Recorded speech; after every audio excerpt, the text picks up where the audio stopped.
Welcome to the White Stick DFS Podcast. I'm your host, CK013. You can find me on Twitter at CK_013. And I'm joined here once again by the guy that I'm trying not to look at because he keeps laughing. And trying not to laugh. This is our second take, so I think he's laughing because he's hearing me say the same intro over again. And it is funny, I'll admit, but I'm looking at him as soon as we come out of the intro. I'm looking at him and he's smiling, and I'm like, "Oh God!" Try not to laugh, man. I'm trying. But anyway, Slim Gaede. You can find him on Twitter at @RealSlimGaede. That's Gaede. He writes the exit velocity articles, the hitters Fast and the Furious, which is a sick title. You get awesome comments about that title. Anyway, brother, what's going on, man? Hey, not much, man. A little bit of a rough night, but it's all right. We're getting back to it. I'm gonna hit it hard tomorrow. Get that money back. Yeah, man. I'm ready for it. Before we had the technical difficulties, we were saying that Corey Seager really let a lot of people down today, and it was funny because Patio Joe's play of the day was Bellinger, the kid as he calls him, and he did his thing. He got a home run, single, whatever. And then Paulie's his bigger fade on the day was Seager. He was saying because he was basically saying he wanted to go light on the Dodgers, and Joe was like, no, pick on Teheran, Bellinger. And then he was just saying that he just felt because of the scarcity at the position that Seager would just be too chalky, and that even if Seager were to do something, he just didn't want to go there. So they were both kind of right on there. That was something that we talked about in the live show. And Joe wasn't even on the show. Joe was just in the chat. So that was a cool conversation that we had. And the pitcher, awesome. Man, the consensus we ended up we came to Weaver and Godley. They both did their thing, and I was pretty happy with it. So it was an interesting night, man. I think there was a lot of hype with that Cleveland game, and it got rained out. And then of course Coors went off once again, and went off way more than it did the day before. It wasn't having the right guy. If you had any piece of that game, you probably, on the Mets at least, you probably did okay. Yeah. But the Mets just put up 10 in 2 innings, man. Yeah, man. It got real in a hurry. Yeah, it did. It definitely got real in a hurry. But real quick, I just wanted to say something regarding the early slate today. So the early slate, and I know it's old news, but I've already said it to you guys in the staff chat, and I said it to the members in the chat. But I wanted to bring it one more time on the podcast. With J.A. Happ, I was surprised that a lot of people didn't play him. And on Twitter, I was just saying, before the game, I was just saying, look at his opponents. I understand his game log is bad, but look at his opponents. His last 4 opponents before the White Sox today were, I think, Houston, the Angels, Cleveland, and the Red Sox. Those are the 4 of the teams that strike out the least in the league. So, you know what I mean? Right. So his game logs weren't good. He's a strikeout pitcher. He's not meant to pitch to contact. He's going for strikeouts. So if he's not getting strikeouts, he's probably going to get hit. And so he had a matchup today with the White Sox, literally probably the worst offensive team on the planet right now. And not even a question. Not a lot of people played him. He was 7-2 on FanDuel. I don't know he was cheap on DraftKings, and I was very surprised. I think he ended up getting 58 FanDuel points or something. So just keep that in mind. When you look at somebody's game log, always pay attention to who they're playing. That was the point that I wanted to get at, because it was this terrible matchup, and I feel like if Happ had a couple of decent games in a row, people would have been all over him. But just because he had 4 rough games, look at the matchup. He had literally those 4 teams are the toughest teams in the league to strike out. So, if your pitcher pitches to contact, you could probably get around that because that's his goal. A guy like Godley, you have K upside, but he's not always going for the Ks. He's going for the ground balls. That's the safety of a guy like Godley. So it's that's different. He's pitching to contact to a degree. If you miss it, that's on you. You can't hit the low pitch, that's on you. But when he's throwing those sinkers, he's trying to get you hit on the ground. He's not necessarily trying to get you to, if you swing and miss, great. But he's going for contact, And so a guy like him he might fare okay against those kind of teams. The Cahills, those guys that are really high ground ball rates and all that kind of stuff when they're on. But, guys that are strikeout pitchers, they're not used to pitching to contact. If you miss a spot, you're giving up a home run, right? It's when strikeout pitchers get hit, it's typically pretty hard, Yeah. Anyway, man, that's enough of my rant. It seems like the host always goes on a rant. Yesterday, Joe went on a big rant about the DraftKings thing, and it was awesome. But it seems like it is awesome. It's been rant city. Anyway, I guess everybody's getting excited for football. I think that's really I'm loving baseball. I like it, but I'm excited for football and basketball for sure, especially football, man. I can't wait. Exciting. I'm with you, man. Anyway, dude, we should probably talk about this slate, man. It's like it's not the best first look, but the size is nice, right? Yep. Like we both were talking Oh about how we yeah. like the size. 10 games. Yeah, I love it. I love 8 to 10 games. Yeah, me too, man. Me too. That's like my bread and butter, so to speak. Yep. I like it. I feel like it's like it's just enough to play both cash and GPPs, a nice steady balance.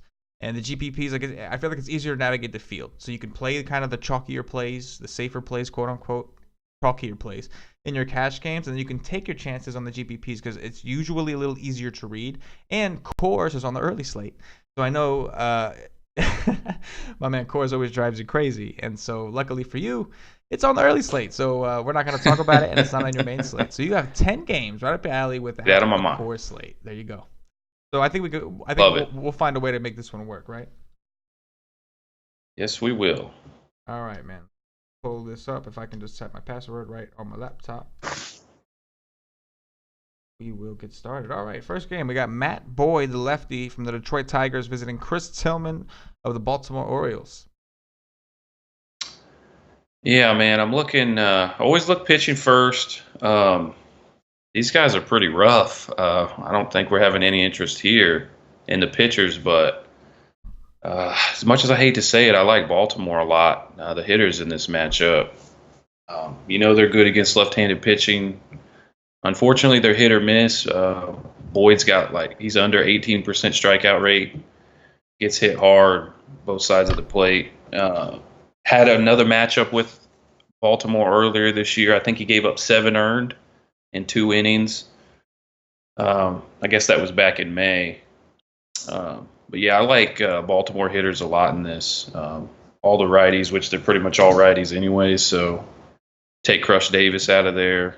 Those guys are probably all in play. I don't know. I don't see a whole lot on the other side. I don't know where to go with the Tigers. I think it feels like they've given up, but every now and then they come through with something. So I don't want to just totally write them off. Yeah. I mean, you don't want to totally write them off. It's a high total. Chris Tillman's been bad, but I think it's a matter of you got to feel out and see if there's better spots. Like if you decide there's not a lot of good spots to pick hitters, then yeah, you're gonna have to come back to this game. But at the same time, there might be other spots in this 10 games you like better. So it's this game is certainly in play. But I can sort of see the bust potential. The Tigers strike out a bunch. They're right-handed heavy, and Tillman's got reverse splits, but it's the Tigers. They're the ones who seem to struggle somewhat against righties. Yet these guys can still get it done. It's a small park. They're only traveling from New York. It's not a far distance. And then on the other side with Matt Boyd, this is a guy who hasn't had the K upside this year yet, but he's 7 starts this year. I think he was hurt or sent down or whatever the case was. But if you look at what he's done, it's he's normally around the 7-8 range. So this is a guy that doesn't have tremendous K upside, but he's a guy that can rack up a few. And so it's one of those situations where it's you could see the bust potential. But yeah, first glance, I love the bats. I love the bats first glance, but you could sort of see the bust potential at the same time. So we'll have to, me personally, I like to see which way Vegas goes. I like to pay attention to what the percentage of the bets are coming on, and I like to get an idea and kind of read the field that way, just to give me a nice little give me a reason to dig in on something. But yeah, man, we were talking before the show even, and I was trying to see if there was any some BVP data, but it's just small samples. Boyd. He's only had 13 total at bats against the Orioles, total their entire team. Now Tillman has a decent sample size for some of these guys. Kinsler is 7 for 25 with 1 home run. Miggy is 5 for 18 with 1 home run. So it's okay, yeah, these maybe they can hit him, but you could see the bust potential there. You know what I'm saying? Or the bust potential. The potential. Right. So I know what you mean, man. It's you like this, you want to attack these pitchers, but at the same time, you're worried about the Tigers. You're worried about the O's. I will say, Jonathan Scope, he didn't do too great for me today. I played him today. He did nothing for me today. But I had him today too. But he's been hot in general, so hopefully it doesn't go away. Another guy, Tim Beckham, 2.5 on FanDuel. He's shortstop for those. Since he's been over there, he's been playing very well. He had another good Yeah, game he today. He had a is. triple and a few things. So at his price, he's a just decent option. I really only like taking Beckham against lefties because he strikes out a ton against righties. Yeah. He strikes out a bunch against lefties too, but against righties, forget about it. It's like, um, Yeah, I had him today. I had him all over the place on DK. I think he was 2,600. yeah, it So, was cheap, yeah, man. against the lefty, he's batting sixth. I love him at that price, I'm hitting with in you, the man. middle of the order, like you said, against lefties. So, Yeah, I'm with you. doing a good job for him. And let's see if Wellington Castillo plays, man. I'd like to get a chance to play him. He hasn't been playing, so Yeah, I'd like to get a chance to play him against a lefty. So we'll see. no doubt. Sal Romano of the Cincinnati Reds visiting Chad Cool, or as I'm sure Joe I don't remember what he used to say, but the sounds of Chad. What was The it? sweet sounds of The of sweet Chad Cool, or is that what it is? Chad We better not. Cool. There you go. Hopefully, we didn't butcher that too much. Joe will get pissed, but yeah, I think it was the sweet sound, like the sweet sounds of Chad Cool. I think it was something like that. Anyway, man, Yeah, talk to me about the game. I don't know what to make of Cool in this one. I mean, he's been really bad at home for some reason, and I don't really understand that in that ballpark. That being said, right-handed hitters don't hit him well, so you're really only scared. Like, what are you looking at? Votto, obviously, on the other side. Jeanette, strikeout rate's 18%, but man, he's 5,700 on DraftKings. So, Oh, Cole is very cheap, yeah. True. I mean, I think he's probably somebody we need to look at, even if it's just as a GPP, depending on what kind of bats you're in love with. I mean, you could put him in there with Kluber maybe as an SP2. I don't know if I would go that way, but man, at that price, it just worries me that he's been so bad at home, and I don't really get that in that ballpark. But I don't know. What do you think on him? What is he on FanDuel? He's like Probably 5'9", cheap, dude. He's really cheap on FanDuel too. Um, yeah, this is a situation with like on DraftKings, it's really tough. At home, he's got a 1.56 WHIP. That's extremely high. So it's tough. But at the price, like Yeah. my only issue is like if he was facing a team that strikes out a lot. And don't get me wrong, over the last week, the Reds are like 21.5% over the last week. So like you could make a case that it's kind of there. But when you looked at it in comparison to the league, that's only 17th in the league. So it's not actually that great. You know what I mean? So Yeah, you don't have a lot of potential there. yeah, it's like you could have the potential, but he's a big favorite here. But I think personally, this might be a spot where like I might want to go to the bats more, just because it's two pitchers that do have the potential to get blown up, and so it's a big park. People never like to play guys in this park, so. You're absolutely right. He's somebody you need to consider at that price. But like, there is no course today. Like, there isn't a course slate. There's not. I don't think we need to go there. There's like, I think the only real expensive pitcher today is I think Kluber, right? Maybe like super expensive. And Wood. And Alex Wood, right. But like I don't necessarily. But again, there's no course. So you might not necessarily have to take a pitcher that's cheap. And like I said, if the Reds struck out, I would have some interest. But the Reds don't strike out a ton. So if they're not striking out, they're going to be hitting. And then it's like, I don't know. But with that said, though, I think the Pirates are interesting, too, against Sal Romano. Miguel Gonzalez of the White Sox visiting Rick Porcello of the Boston Red Sox. I'm so disappointed in that rain out today because they had Erod going tomorrow. And then with the rain out, they moved Porcello in. I was loving me some Erod at 7,200 DK. Now we got Porcello at 9,700. I'm still guessing a lot of people will play him because it's the White Sox. I think people are just going to look at the White Sox and be like, all right, who's pitching against them? I'll take him. I'm not a big Porcello guy. I mean, he's got a decent strikeout rate. He hasn't pitched that well at home. But, playing the White Sox, and this is the worst offense on the planet. So I don't know if I want to pay 9,700 for him on DraftKings, but I think people will go there. I don't know. Where are you at on the Porcello part here? I think it'll be very popular. I think Porcello, especially on FanDuel, Porcello's 8-1. Everybody just watched with a quote-unquote struggling J.A. Happ just did to the White Sox today. Yeah, So these this guys is aren't the same pitcher though. it's almost like too good to be true, sort of, and so it's a situation. It's a small park. Rick Porcello has terrible xOBA numbers. Um, Mhm. so the xOBA is the projected. And I know but for those who don't know, it's the projected WOBA. And that's a little alarming. So even against the White Sox, like, listen, do I want to pick on Porcello? Not necessarily. I don't feel like wasting my time trying to figure out if Yolmer Sanchez is going to go yard tomorrow. But it's a situation where, like, I could totally see myself just kind of backing up off this and just I don't think I need Porcello. I think maybe we can find somebody else, or at least find somebody that I feel more comfortable with.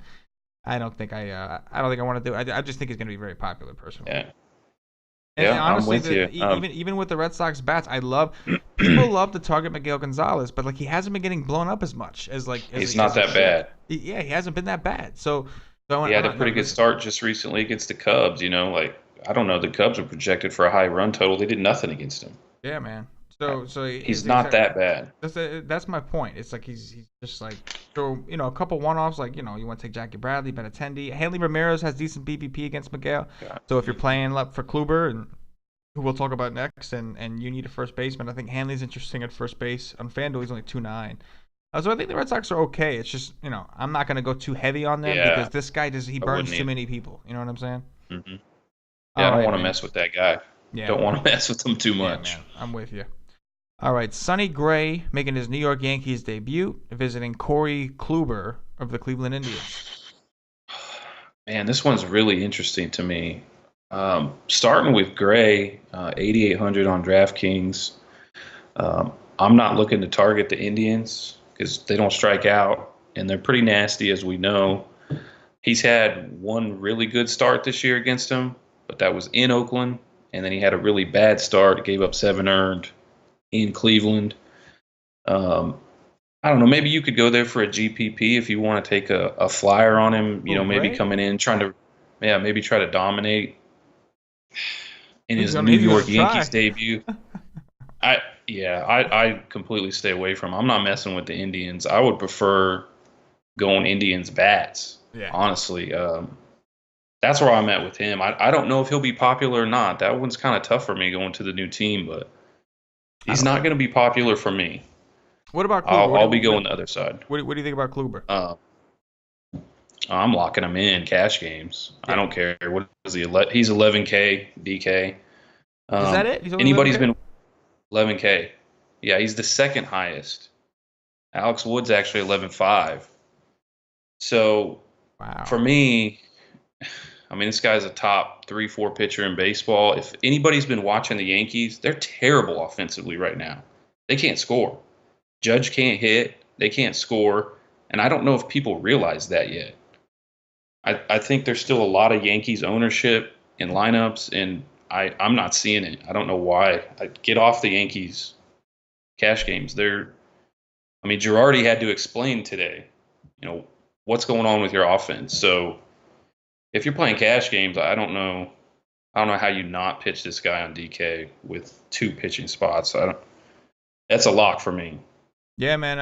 Honestly, even in tournaments, like I could see a situation where people try to avoid it, but there's no cores, there's no crazy expensive bats I need, so it's going to be hard for me to get off Kluber. The only thing that concerns me is obviously we have to monitor the weather.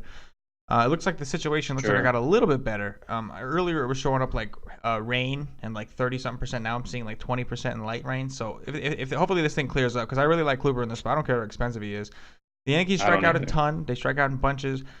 Even Todd Frazier, man, he's a big strikeout liability. He's not an average hitter. So it's like this is a bigger ballpark. It's a ballpark decrease for the Yankees. I love Kluber. And with Gray, I'm just not interested, man. Like, yeah, you're right. He did that stuff in Oakland. It's a much bigger park. And Cleveland's not a terrible park, but Cleveland also hits better at home. So it's a situation where it's like, at the end of the day, like you said, I think I have more interest in Cleveland. I'm a little shocked with the line. I think Cleveland's minus 130 right now. I'm a little surprised that they're even giving Sonny Gray that much respect. Kluber has been nasty at home. His xOBA is like 6% better at home. Like he's just been nasty at home. His K per 9 is up. His swinging, we have the swinging strike rates on a split on our Weistig model, and most of like what accounts for his high swinging strike rate is his games at home. He's it's significantly different. So I'm with you, man. I love Kluber. I do have interest in these Indian bats. And they had a day off. They got to go back home, so it's not like they're going on the road trip. They got rained out today, so they got to go home a little early. They're gonna have a regular day tomorrow. So yeah, I'm with you, man. I'm all on the Indians side here. Yeah, I'm trying to think of FanDuel what people are gonna do cash game wise to try to get cute and not play Kluber.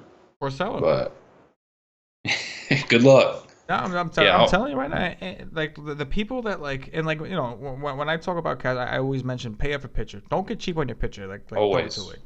So Kluber's 11-1. There's no Coors. It's easier than it has been to make one of these expensive pitchers work in cash. Like even today, if you wanted to play Keuchel, who got bombed, he wasn't that expensive on FanDuel. It was still tough to make a Keuchel lineup and get enough Coors guys in your cash games. You know what I mean? But Yeah. Keuchel. Oh man. I had a little bit of that. I had a little bit of that action today. I didn't feel like he was safe today. I was talking with Paulie on the show, and like Paulie was saying, no, I think he's relatively safe. I was like, I don't think he's safe, but yeah, I saw what I saw was 5 lefties against him in the lineup. Yeah, and Souza gets scratched. I'm like, okay, let's do it. Me and Paulie were talking about that on the show. We're like, Souza's scratched. Okay, so Souza's better against righties, but he's still a good hitter, so it's still just good to have him out. But it's not the Rays, it's Keuchel. You know, something's wrong with him right now. Whatever it is, come back from injury, something's off with him, man. Because the Rays, everybody strikes out the Rays, and he couldn't strike out nobody today. But anyway. Where were we? So yeah. I think that people are gonna play Kluber, of course, but the people that don't, they're gonna try to get cute and play Porcello because he's only 8-1 on FanDuel, for instance. Agreed. Alex Wood of the Los Angeles Dodgers visiting Sean Newcomb, the lefty from the Atlanta Braves. I got a lot to talk about on this one. This is you're pretty interesting. That's right. Yeah, yeah, Patio. What's up, bro? Got you again. Yeah, man, I don't know what to do with Wood here. He's more expensive than Kluber, which baffles my mind.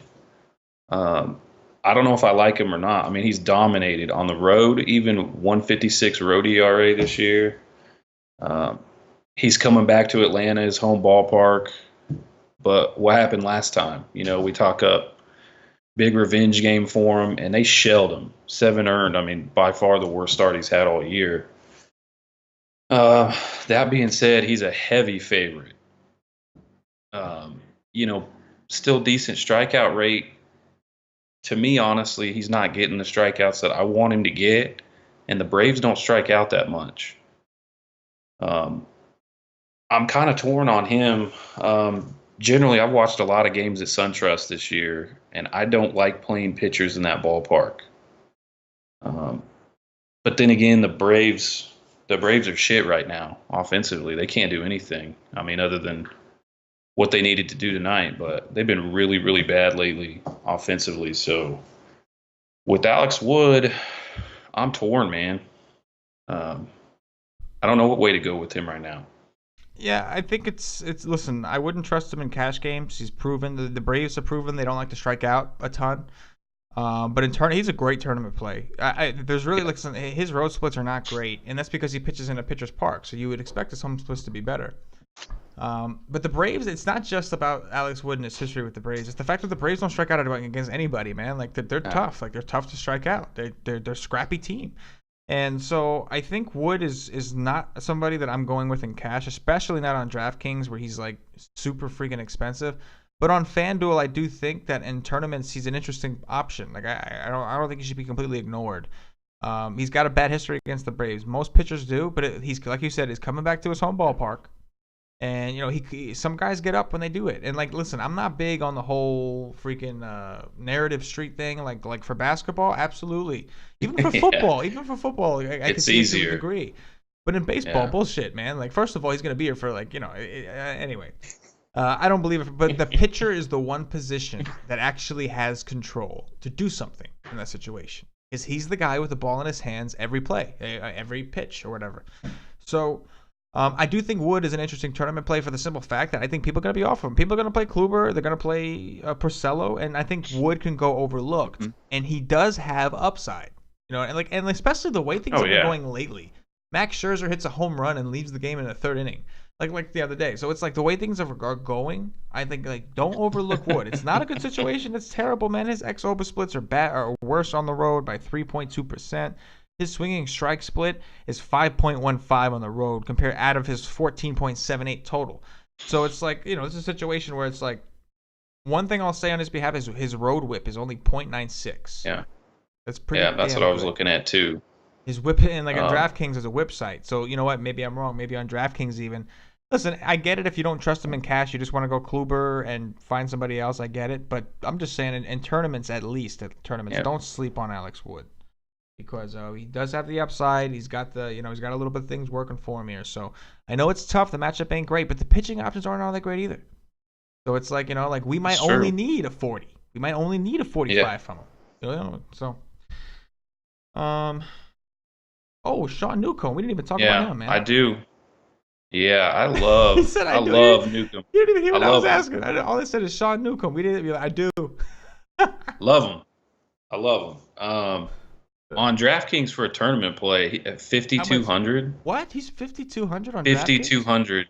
Yeah, and oh my god, his last start at LA a couple weeks ago. Well, I guess it was the 23rd. He went 6, gave up 3 earned. It was all on a 3-run homer. I mean, they didn't hit him hard. He had 9 Ks. In that game. I mean, he's striking out guys almost at 23%. Again, pitching in SunTrust I don't love, but 5,200.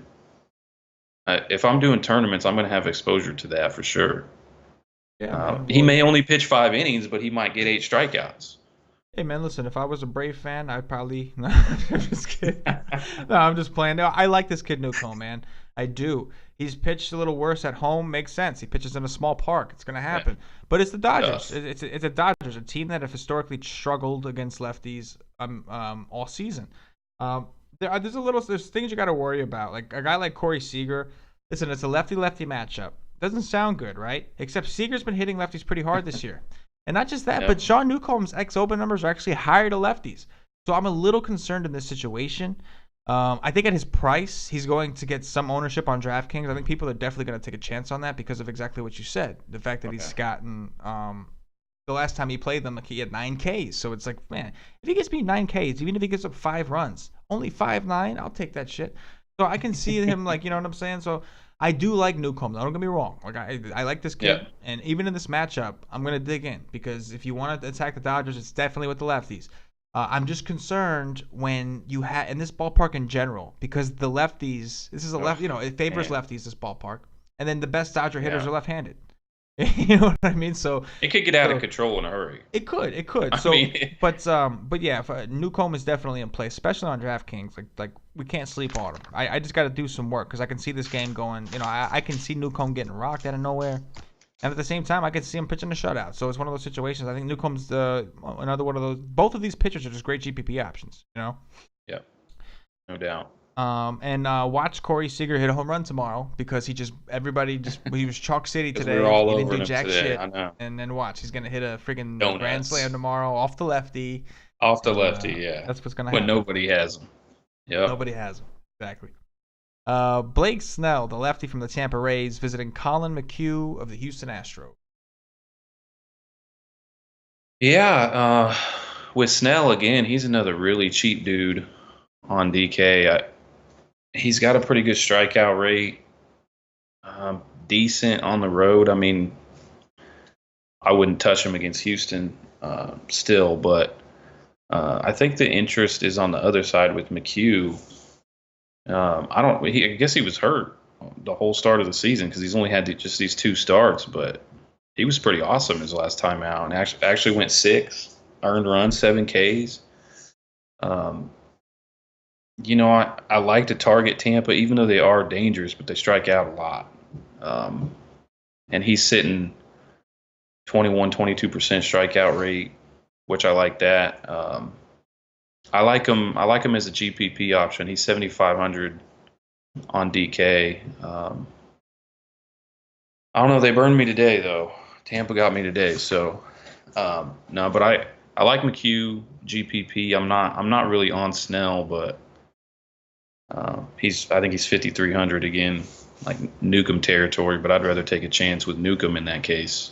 Yeah, I'd much rather have Newcomb than Snell. Yeah. It's just like night and day. The Houston Astros, I know they didn't do all that great today offensively, but I still don't want to mess with them.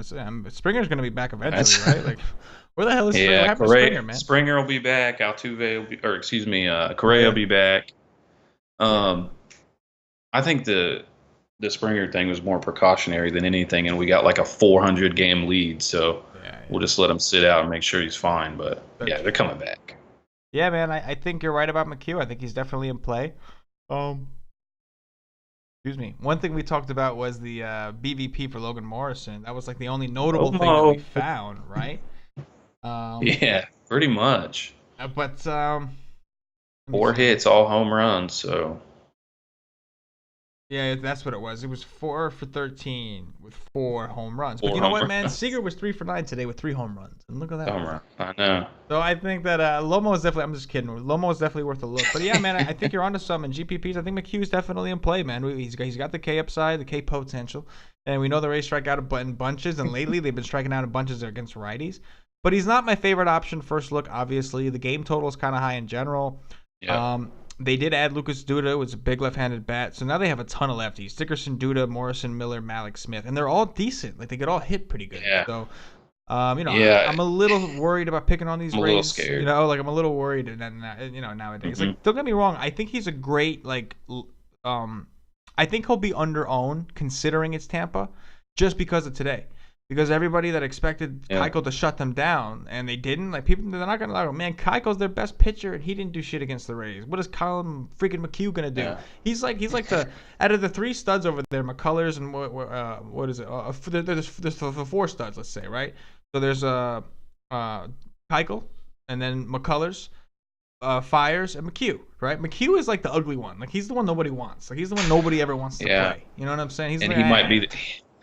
He might be the best one of the 4 right now. Right, this could be a very good spot for him, man. I could see it. I could see him come down to shutting him down, even if he gives up a couple home runs to Lomo. Like, you know what I'm saying? Yeah. I could see him just coming in and shutting it down. So, I think he's interesting. I'm gonna want to see which way. If I see this total start to dive, if this total starts dipping like low, I'll definitely have a lot more interest. But I think especially on DraftKings at 7.5, he's definitely interesting. Yeah, no doubt. All right, let's see. Okay, this one looks like we could have some rain here, but it could be light rain, but it looks like it's gonna rain. So it's AJ Griffin of the Texas Rangers visiting a Twins team without a pitcher announced. Yeah, I had Mejia earlier. He might be. I'm gonna check MLB's right now. Yeah, let me check.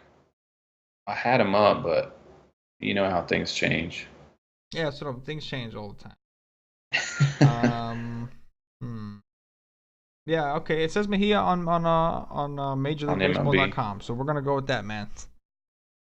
All right. So we haven't seen Griffin for a while. What's he been? Has he been out? I don't know what the hell. Was That's he hurt? a good point, man. I have no idea. Man, you're right. We haven't.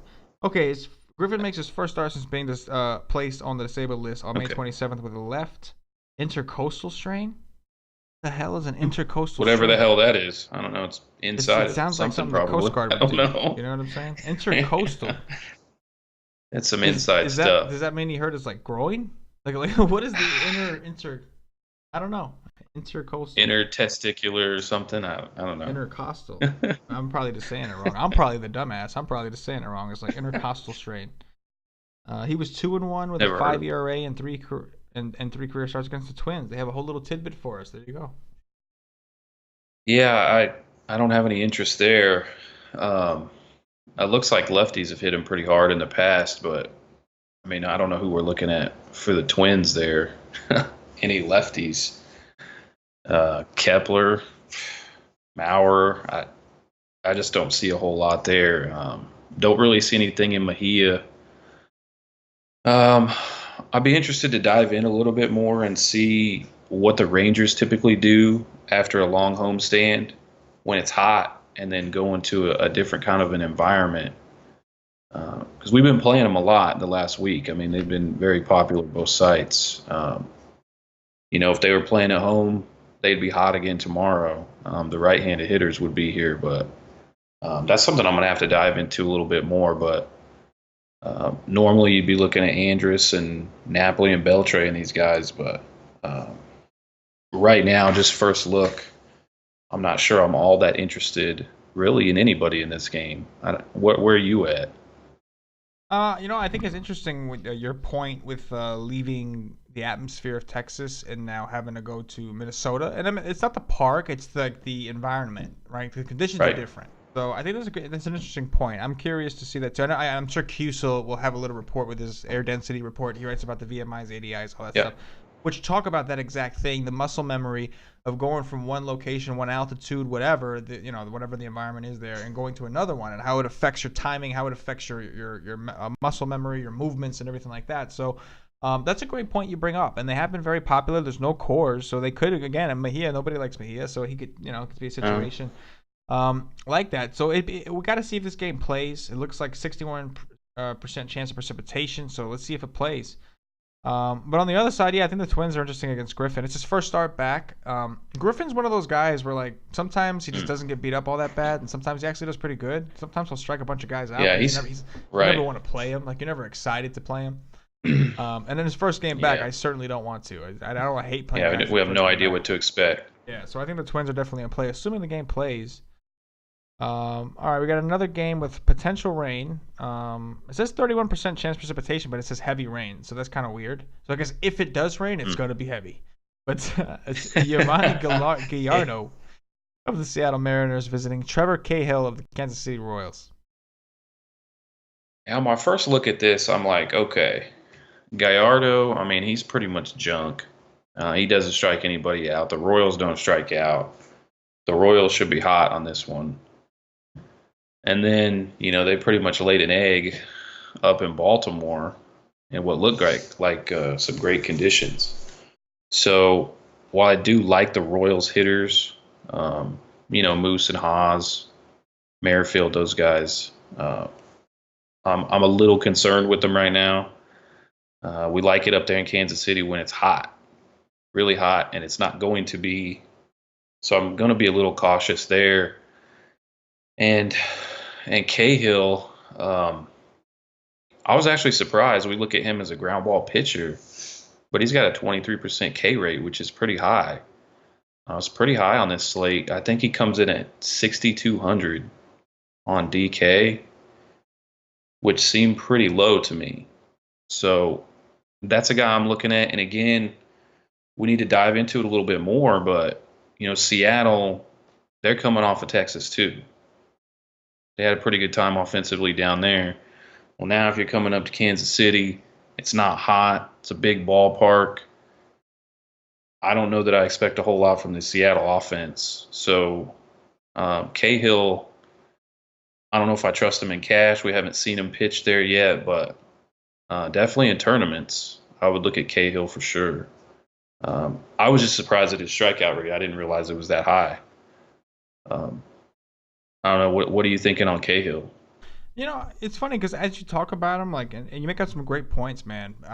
He seems relatively safe here. You're right. The Seattle's going from Texas, very hot and a good hitting environment, to coming into Kansas City. You mentioned Kansas City is a huge park. It's a big pitcher's park unless it's like 100 degrees. It's not. I'm seeing about 80 degrees, 62% humidity, could be some rain, so it could mess things up, if it doesn't rain, if the forecast clears up and it's only about 80 degrees or so, Cahill, like you said, Cahill's a ground ball pitcher anyway, so, like, he's going to beat them into the ground, and, like, yeah, okay, Seattle doesn't strike out a ton, but like I said, like for his price, you're more or less looking for the safety of him, Yeah. right? Because he's super cheap. On FanDuel, he's 7.4. I think on DraftKings, he makes more sense, obviously, at 6, whatever he is, as an SP2 or something. 6'2", yeah. Yeah, I mean, like pairing up him and Kluber or something like that, or some other, yeah. I think there's some value here with Cahill, and he's having a great year, like you said. His K rate this year is ridiculous. So, if he gets a good umpire, man, forget about it. I think he might be a pretty solid way to go. But I do like him on the first look. And the same thing with the Royals, man. They're coming back from Baltimore. They're big park downgrade. Don't get me wrong. Like we could see it. It's a high total. It's Gallardo. But he's one of those guys that, like, this year, at the beginning of the year, he wasn't giving up a lot of hard contact. But it might be a situation, maybe we want to pick on him now in his first game back from injury, because he was hurt for a little bit, right? Yeah, I believe so. Maybe we do. So, yeah, that's a bit of a tough one. but maybe I think people will be off the Royals. Yeah, Because yeah. they were In just pretty tournaments, it makes terrible the perfect last three sense. games. So Mhm. yeah, Yeah, they were red hot in Boston, went to Baltimore, and were pretty shit. So, yeah. um, anyway, Jared Eichhoff of the Philadelphia Phillies visiting Parker Bridwell of the Angels. Couldn't even say it. So I so I'm looking at this game and like, okay, so two pretty bad offenses. Angels don't strike out a whole lot. Like maybe there'd be some interest in these pitchers. And then I got the DK price for Eichhoff at 9,200 and Bridwell's at 8,300. Neither one of them really strike out anybody too much. Like I said, Angels don't strike out a whole lot, so I don't see a whole lot there with the pitchers. Not at those prices, anyways. I mean, obviously, we've talked about guys a lot better options than that for cheaper. Um, yeah, I don't know. I mean, I'm not really too often looking at anybody for the Phillies other than Altair, and I kind of like Williams.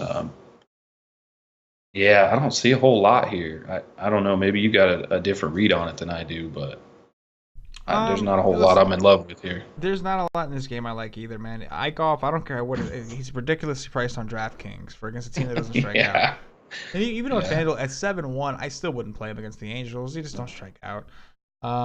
Parker Bridwell, I think he's somebody like in the minor leagues he showed K upside, but he hasn't translated that to the MLB just yet. And No. the Phillies are a team he could do it to. Don't get me wrong. DraftKings obviously respects him for some reason. Um, on FanDuel, Because he's it's like the Phillies, seven. I Because it's guess. the Phillies. You're right. I guess it's because it's the Phillies. But he's 7-7 on FanDuel. Like if this lineup, Altair and Nick Williams are both like they have question mark tags. They're two of the better hitters. If you want to try, man, if you want to keep attacking the Phillies, I get it. I know. I personally, Bridwell's numbers to me looks like he's been a little lucky. His BABIP is pretty low. Yeah, His ERA compared to his xFIP and his FIP and xFIP are ridiculous. Like his yeah. xFIP and FIP are like double what his ERA shows. So like I'm a little concerned that we're going to see some It's regression lucky. there. But either way, a 10-game slate, I saw some offenses I like better, so I don't think I want to necessarily pick on him either. The big park and all that stuff. But it'd be interesting to talk to Joe because he mentioned how Hmm. this week or whatever week the humidity's up over there in that area. So it looks like I am seeing 55% humidity. So if there's some humidity, you can definitely mess around with some one-offs. They'll be low owned. It's just tough to really want Yeah, to they own will. them. Yeah, Right. yeah. I'll All right, probably brother. stay away. Last game, man. We got Kendall Graveman of the Oakland Athletics visiting Ty Bloch, the lefty from the San Francisco Giants. Well, first thing that pops out to me, other than a bad pitching matchup, is it's just one of those things that clicks for me. Oakland against a left-handed pitcher. I always have a little bit of interest because we know these guys can hit lefties and we know that they're cheap. Playing in San Francisco is not great. That's tough ballpark, but I have to take a look at some of these guys like, Simeon and Healy and Pender's back and Chapman and these guys. They're not great hitters by any means, but they put up home runs against lefties. I mean, they might have 5 hits in the game and 3 of them are solo bombs. Um, I'm definitely not going heavy on anybody there, but maybe some one-off plays. It's just something I always look at with Oakland. Um, yeah, Blatch, or I don't know how you say that. I don't know. Black, I think they said the other night on TV. I heard it like 3 different ways. Whatever.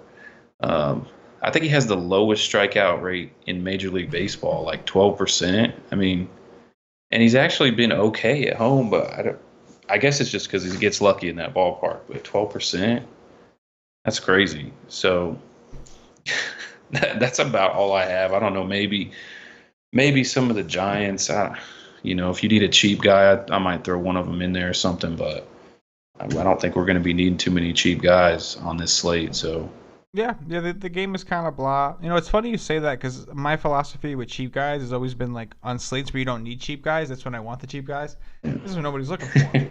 right. But with that said, it's tough to get too much upside from the Giants. Yeah, once in a while they'll surprise you and put up a big game like they did the other day. But I Yeah. totally get where you're coming from. With the A's, kind of the same thing. Blatch has got a terrible strikeout rate, but that's why he pitches well at home because the park is huge. Just like Matt Cain. Matt Cain is terrible, but because he pitches in that stadium, he gets away with a lot of stuff. So I definitely think that I understand where you're coming from.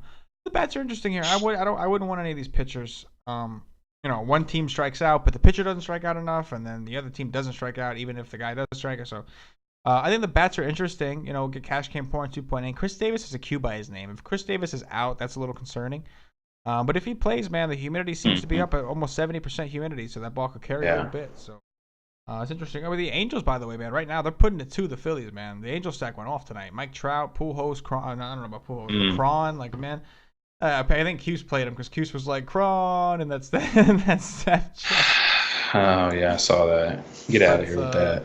But yeah, man. I'm gonna tell him he got lucky on that one. Yeah. He's been hot, man. Yeah. He's been doing pretty well, man. He's been doing pretty well. The whole team, man, in general, all the stuff's been well. Paulie's articles and Joe's articles, Joe's play of the day. I feel like every day it's a freaking home run. He had Arenado yesterday. Fucking, what's his name? Bellinger today. Like, it just seems like he just finds it and just nails it. Even the pitching article, my pitching article's been doing good, man. Your exit velocity's been doing a lot of help in finding some of these guys that are hitting the ball hard, and Cuse's VMI stuff is super helpful. So it's like, the whole team, man. The model's been all right. Like, and we've been having some great conversations in the chat. We got Gouts up in there doing some great stuff, man. It's been a lot of fun.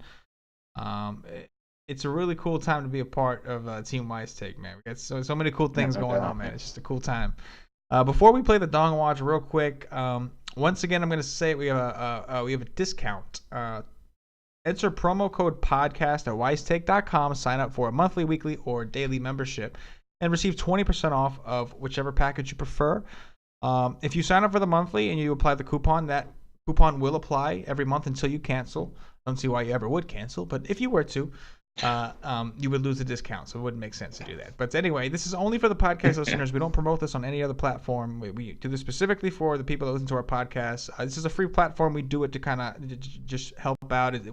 It's fun for us, and so it's something that we try to do. So those of you, we appreciate you listening, and so take the time. Usually about an hour long, sometimes more, and you guys take the time to listen. So we appreciate that. We want to give back, and that's our way of doing it. I'll give you a little discount. So, promo code podcast at wisetake.com. Save 20% on all of our membership packages. Anyway, you ready to play some Dong Watch, bro?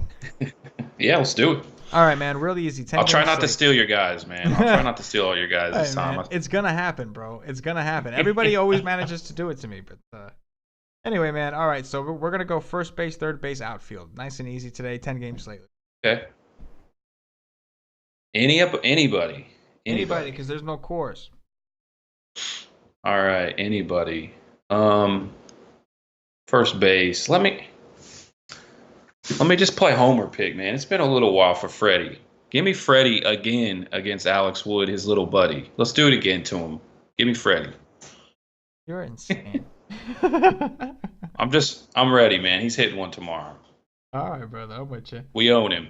I'm with you. All right, I'll take Lomo. I'll bite into the BVP deal. I'll take Lomo. Okay. Third base. I kind of thought you were going to take that. I should have just let you go first. Third base. I feel like you already have these picked out ahead of time. I'm just saying. Dude, I do the podcast literally every day. Like, even when I'm not on the show, I'm at least behind the scenes running the programs. Right.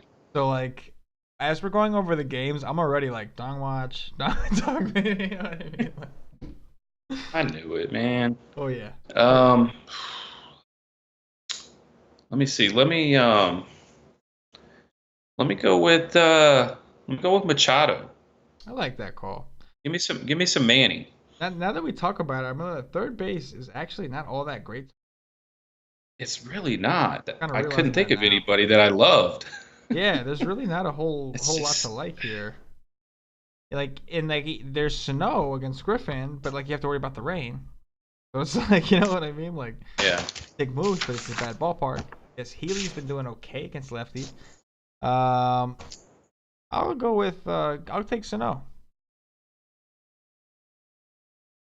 I like that. That's a good call. So what do we got now? Outfield. You want to go first? No, my friend. After you. After me. I gotta nail this one, man. I gotta nail this one. Um,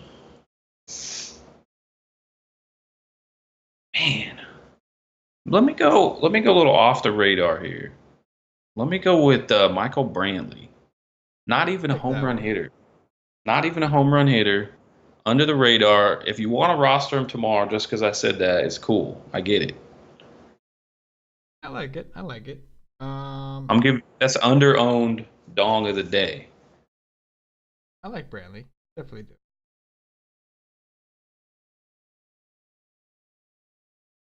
Gold. It's bad when there's just not a name right there ready for you. Oh yeah, man.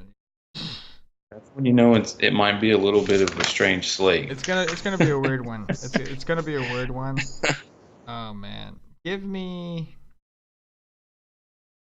Damn. We're on outfield, aren't we? I almost. I know. See, not so easy. Oh, the outfield is ugly. I'll take God. I'll take Dickerson.